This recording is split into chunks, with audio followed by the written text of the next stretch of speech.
Sup, you beautiful bastards. Hope you've had a fantastic Thursday. Welcome back to the Philip DeFranco Show, and let's just jump into it. And the first thing we're going to talk about today is actually just a brief update to a story we covered a long time ago. We tracked this story. If you've watched for a while, you're familiar with this story, but it is a story around Heather and Mike Martin, aka Daddy05, then Family05. They, of course, were the YouTube family channel that included videos like some of these videos where you just saw the kids breaking down, emotionally screaming, crying. The videos uploaded to the channel that include the kids being pushed, hit. There was one video where they had a little boy smack a little girl right in the face as part of a game. But it was like I won't show that video today, even though the words really don't do it justice. They don't provide the rage seeing it does. It was just a horrible thing to watch. I cannot scrub that image from my mind. And it was a situation that resulted in this couple losing custody of two of the kids. They were then put into custody of their biological mother. A situation that ultimately resulted in their YouTube channels being removed from the site. A situation that resulted in them being convicted of child neglect and being sentenced to 5 years of supervised probation. Also, it appears that after that, they tried to continue things. It appears that on their own website, they had paid subscriptions and a place where people could continue to watch vlogs. Although if you go to that page today, there's a message there that appears to contradict itself. It writes, "Today we had our hands tied. In order to move on with the healing process from the 2017 events, we have agreed willingly to remove our videos from even this site." But I guess you could agree willingly to have your hands tied. But also it appears that page might be connected to the update that we saw this week. And that update is that the Martin sentence has been reduced. With Scott Broom, a journalist from WUSA9, tweeting, "Daddy05 convicted YouTube child neglect parents get reduced sentence today despite apparent violation of 2017 court orders to stop uploads of videos featuring Cody/Emma. And their sentence was reportedly modified to probation before judgment, which according to the reporting from WUSA9 does not include supervision and which allows the couple to seek expungement of their child neglect convictions after 3 years. Although I will say, looking into the reporting there, they say, quote, "Parent Michael Martin apparently continues to operate additional channels, one of which features a video uploaded in August 2018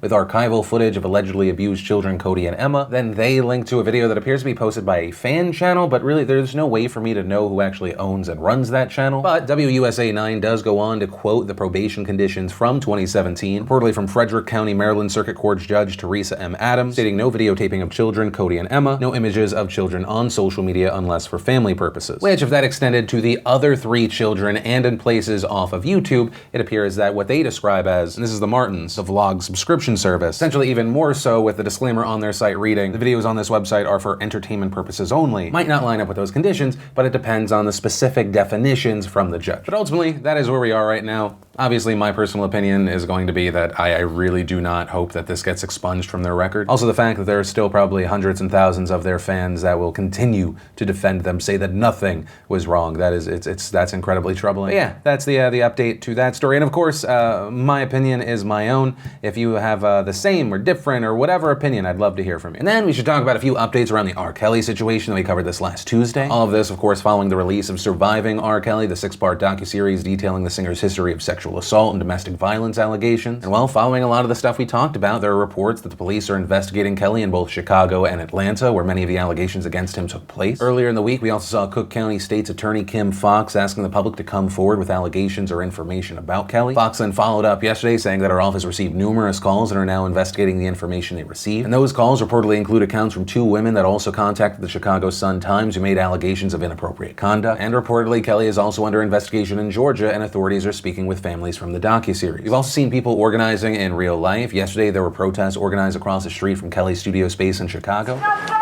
No peace!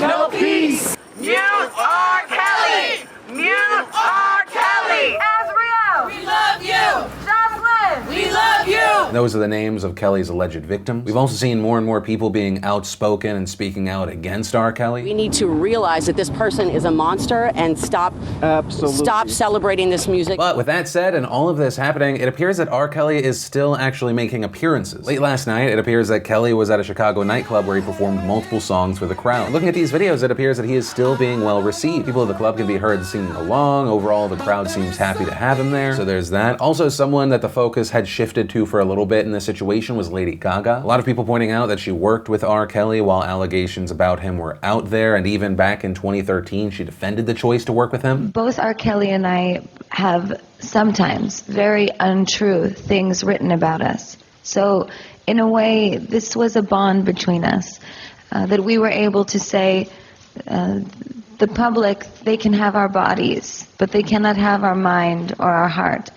It was a really natural collaboration. But in a statement last night, she reversed her position and said that she'd actually be removing the song from streaming services. Writing, "I stand behind these women 1000%, believe them, know they are suffering and in pain, and feel strongly that their voices should be heard and taken seriously. Saying, as a victim of sexual assault myself, I made both the song and video at a dark time in my life. My intention was to create something extremely defiant and provocative because I was angry and still hadn't processed the trauma that had occurred in my own life." Saying she'd tell her younger self to go to therapy, and closing with, "I'm sorry both for my poor judgment when I was young and for not speaking out sooner. I love you." But also, following the news that she was going to do this, that song that she was talking about that she did with R. Kelly, it has now jumped into the top 20 songs on iTunes for the United States. And as of recording right now, it's number 12. And so kind of a continuation of when we were talking about this last time, it appears that this controversy has resulted in higher sales and higher streams. But ultimately, that is where we are right now. It will be very interesting to see if other artists, people in the industry, follow Lady Gaga's suit, which I think is also a bigger question because even chiming in on this, it creates a bigger target on your back. For example, even though many people appreciated Lady Gaga's response, there are also a lot of people not buying it, with some tweets on social media saying she was a grown woman of 27 who was cognizant of R. Kelly's long history of abusing black girls and women. And then of course there's just the question in general of what's going to happen with R. Kelly, both with public perception, where it appears that there are places where he's completely fine, and then of course what's going to happen next from a legal standpoint. But like with everything I cover on this show,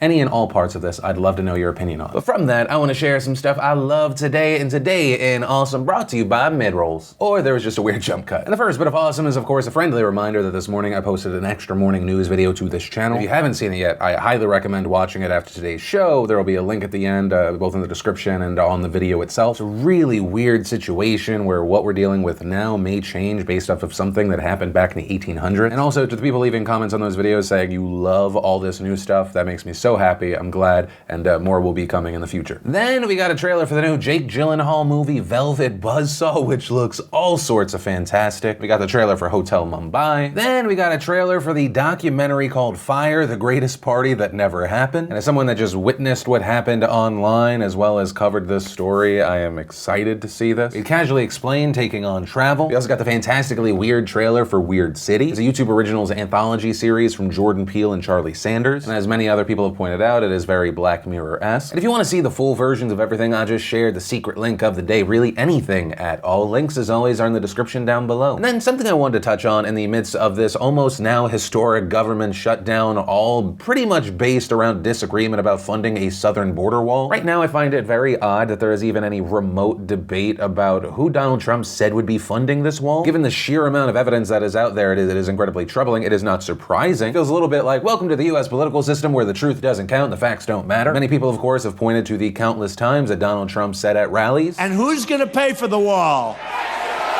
Who's gonna pay for the wall? Who's gonna pay for the wall?" And as I've referred to it in the past, I said, well, Donald Trump and his administration, that their messaging evolved. They said that Mexico will pay for it indirectly. And here's the thing, I think strategy and messaging can evolve. It can change. Sometimes you have to pivot. But this morning, myself and many other Americans saw Donald Trump say this. I know the fake news likes to say it. When during the campaign, I would say Mexico's going to pay for it.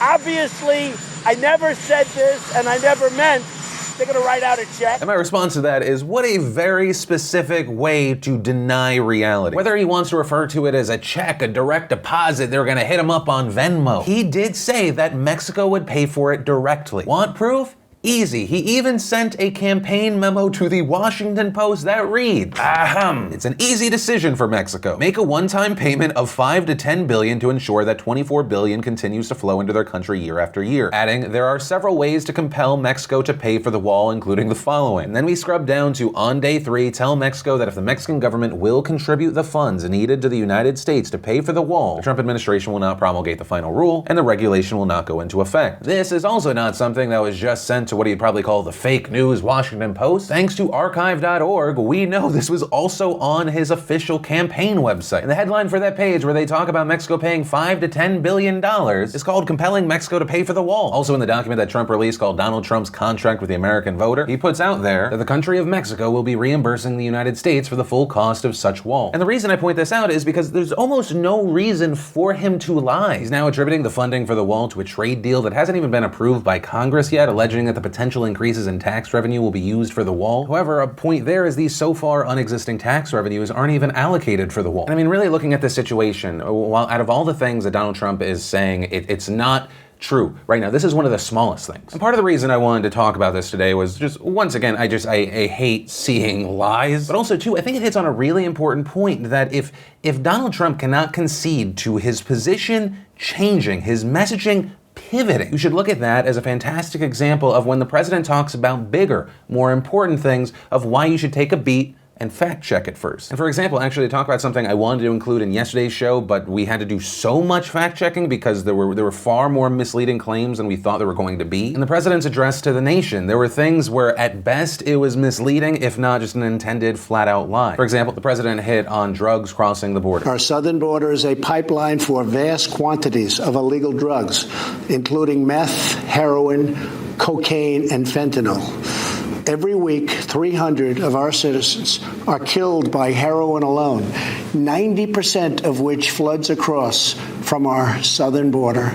More Americans will die from drugs this year than were killed in the entire Vietnam War. So it's true that large amounts of drugs, especially heroin, cross the border. But according to the 2018 National Drug Threat Assessment Report from the DEA, it's only a tiny amount that crosses the border illegally between points of entry. The agency saying, in fact, the most common form of trafficking is hiding drugs in passenger vehicles or tractor trailers as they drive into the United States through entry ports. The report also citing buses, cargo trains, and tunnels, meaning a wall, which was the whole point of this speech, wouldn't help stem the flow of it. The same is true of methamphetamine and cocaine through point of entries rather than elsewhere on the border. Additionally, the other drug he names, fentanyl, really doesn't even come to the United States from Mexico, but rather China. And that is information according to the president's own report on the opioid crisis. Instead, it largely enters via the Postal Service, meaning a wall wouldn't stop it either. Once again, that's just another example. There are other places where he's seen inflating numbers, manipulating numbers, and through those use of numbers, that's why we've seen people saying that Donald Trump is fear-mongering, kind of classifying illegal immigrants as this kind of violent horde. That despite multiple studies that have found that natural citizens actually commit crimes at a higher rate than both legal and illegal immigrants. And of course, there are many more things that we could touch on. For the sake of time, I kind of wanted to just at least reference it and to kind of push this even further because it is more of a Trump thing, but at the same time, I don't want to create some false equivalency. We all need to try to do a little bit more when we see the headline that we either super agree with or super disagree with. Most human beings are unfortunately misled by their emotions, and unfortunately, most human beings think they are above that. Most human beings find themselves to be exceptions to the rule, despite not being exceptional. And I say that as someone who has noticed some of those things in myself at one time or another. But yeah, just a few notes that I want to hit on there, and of course, I pass the question off to you regarding your opinions on it. But boys and girls, the talk about Mexico today is not over, although it is not so much US related. Well, yes, Mexico has been in the headlines due to the talk about the border wall, the shutdown, Trump heading down to Texas today. Mexico's president, Andres Manuel Lopez Obrador, who I'm going to call AMLO because I cannot say that every single time, he's called the wall debate an internal US matter. But also a large factor as far as why he and the Mexican government aren't talking about the wall so much is they have bigger problems, namely a massive gasoline shortage. And this shortage is so bad that there are lines consistently going around the block like those faced by Americans back in the 1970s. There are even videos from some states that show that there are lines stretching for miles, with some being upwards of 3 miles long. In some areas, like in the state of Guanajuato, there are reports that 84% of the gas stations are closed. Even in major cities like Guadalajara, over half the gas stations are out of gasoline, while in others, they're dealing with situations like most public buses having stopped running. And with all of that said, of course, it brings us to the question of, well, why is there such a huge shortage of gasoline in Mexico, which is the 12th largest producer of oil in the world? Well, it's theft, or at least because theft has led to a response from the government that has caused a shortage. And to take a step back for a second, for years, Mexico has been dealing with gasoline theft from gangs and cartels of varying sizes. And in the last 2 years, it has just spiraled out of control. Between 2016 and now, $7.4 billion worth of gasoline has been stolen, with $3 billion being stolen just last year alone. Now, the last administrations in Mexico largely ignored this problem, but AMLO's has made it a point in the first couple of months that this presidency is going to tackle it. Now, with that being said, there of course is also the question of, well, how are billions of dollars of gasoline being stolen? Right, in Mexico, are they just stealing gas like that scene from the Fast and the Furious 4 movie, which I'm not going to show right now because I don't want to get hit with a copyright strike? Well, while that would make this story far more interesting, no, it's actually a lot more stationary. Mexico largely uses pipelines to send gasoline throughout the country, and oil thieves would often siphon gasoline from the pipeline system. Some of the thieves, who are backed by large cartels, have sophisticated networks to steal the gasoline, like a 2-mile hose running directly from a refinery. Meanwhile, others, who have been described to be kind of more in the minor leagues, end up just using hammers, chisels, and buckets to break into the pipes to steal the gas themselves. However, AMLO has actually said that he's sure thieves stealing directly from pipelines and refineries doesn't actually account for the amount of gasoline being stolen. Instead, saying he thinks that there is corruption involved as well with the government and Pemex, which is the state-owned oil company. Last month he said, quote, "There is a hypothesis that of all the fuel thefts, only about 20% is done by illegal pipeline taps. It's a kind of smokescreen, and the majority is done through a scheme that involves the complicity of authorities and a distribution network." And to look even closer at the numbers that are out there, by the end of 2018, it was estimated that thieves and corrupt officials stole about 60,000 barrels of fuel per day. Now that's obviously a ton of fuel, but that's also not enough to cause a gas shortage. To kind of give context, Mexico produces about 2.1 million barrels of fuel per day, so what we're talking about is around just 2.9% of daily fuel production being stolen. And so I know now some of you are thinking, okay, well, if you're saying 2.9%, why are we looking at situations where we're seeing 80% having no gas, 50% having no gas? Well, that's why you have people saying that the theft isn't the direct reason for the shortage, but it is the root of the problem. Well, in response to the situation at hand, AMLO made it so that starting January 5th, Mexico would largely stop using the pipelines until a system could be set up to stop the theft and corruption that comes with using them. And so instead, Mexico has been trying to distribute the gasoline via trucks and rail cars guarded by federal police and forces, meaning that getting the fuel to the public has been incredibly slow. And also of note here, this is just really one of the main reasons, albeit there are smaller ones that are exacerbating the problem. But with that said, of course, it brings us to the question of, well, okay, well, what happens now? Well, first up, we had AMLO trying to calm people down, saying that there is enough gasoline, there is not a shortage, at least in the country, but that it couldn't be sent out through the traditional method of utilizing pipelines because of theft. But still, you had a lot of people not happy, including supporters of the crackdown, many saying that at the very least, the policy just came too abruptly and without proper notice to everyday Mexicans to prepare for the possibility of less gasoline. And right now, it appears that his government is in damage control mode, trying to reach out to Mexicans to support the policy. Yesterday, Pemex tweeted out this video to get support for closing the pipelines to stop the thieves, calling it a momentary annoyance for a permanent benefit. Additionally, to help combat the shortage, AMLO asked private truckers yesterday to come out and help distribute the gasoline. Also, in a speech this morning, AMLO stated that 4,000 troops will be deployed to help protect 1,600 kilometers of pipeline, which should help get gasoline flowing again and help the crisis quite a bit. Also, a thing that should be considered here is there is the worry of a violent attack, and that's because historically, cutting off such a large amount of money to cartels has proven deadly for others. I mean, you want to talk about violence, in 2018 alone, well over 132 politicians and candidates have been killed in Mexico, many of whom promised to end cartel corruption. One security expert in Mexico, Ruben Salazar, saying, "We need to worry about the safety of the president. This is a business with a lot of interest, and they aren't going to take this crackdown lightly." But ultimately, that's where we are right now, and it'll be very interesting to see what happens moving forward, specifically the public reaction, the